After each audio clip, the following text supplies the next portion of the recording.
తెలంగాణ రాష్ట్ర BRS party అధ్యక్షులు Kalvakuntla Chandrashekar Rao sir అయితే అగ్గైమండిండులా.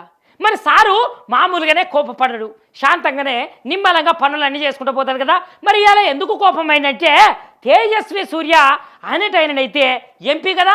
మరి ఆ ఎంపీ ఇటు తెలంగాణ విభజన గురించి మాట్లాడినటువంటి మాటలనైతే సారు ఖండించిండు. మరి తెలంగాణ గురించి నువ్వు గట్ల ఏ విధంగా మాట్లాడతావు? అసలు తెలంగాణ గురించి నీకేమెరక? మరి తెలంగాణ గురించి గట్ల మాట్లాడుతుంటే ఈ బీజేపీ ఎంపీలు కానీ లేదంటే కాంగ్రెస్ పార్టీకి సంబంధించిన ఎంపీలు కానీ ఎందుకు సోద్యం చూస్తున్నారు? మీరు తెలంగాణలో పుట్టలేదా? మీకు తెలంగాణ పౌరుషం లేదా? ఒక వ్యక్తి బీజేపీకి సంబంధించినటువంటి ఎంపీ తెలంగాణ గురించి మాట్లాడుతుంటే, తెలంగాణ గురించి వ్యతిరేకంగా మాట్లాడుతుంటే మీరు ఏం చేస్తున్నారు? అసలు మీది తెలంగాణేనా కాదా అనుకుంటా సార్ అయితే మాట్లాడిండు.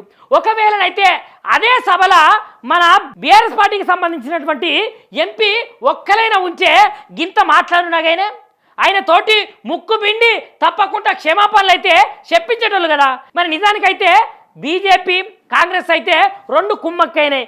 అందుకనే ఇవాళ ఆ ఎంపీ మాట్లాడుతుంటే ఈ ఎంపీలు మాట్లాడతలేరు, ఆ పార్టీకి చెందినటువంటి ఎంపీలు మాట్లాడతలేరని సార్ అయితే గరం అవ్వకుండా మాట్లాడారు.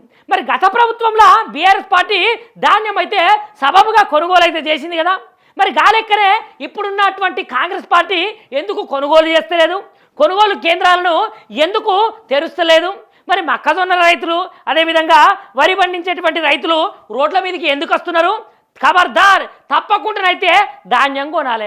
ఒకవేళ ధాన్యం కొనలేదనుకో తెలంగాణ రాష్ట్ర వ్యాప్తంగా రైతన్నలైతే తప్పకుండా ధర్నాలకు దిగుతారు అని సార్ అయితే మండి పడుకుంటూ మాట్లాడిండు. మరి జనాలారా మీరే చూసుకోరి. ఎందుకంటే వరి ధాన్యము అదేవిధంగా మొక్కజొన్నలు రైతులు పండించినటువంటి ప్రతి ధాన్యం అయితే కొనుగోలు చేయాలి, కొనుగోలు సెంటర్లు ఏర్పాటు చేయాలి కదా. మరి ఏర్పాటు చేస్తలేరట. మరి దీనికి మీరు ఏ విధంగా రియాక్ట్ అవుతారో ఒక్కసారి అయితే కమెంట్ చేయండి.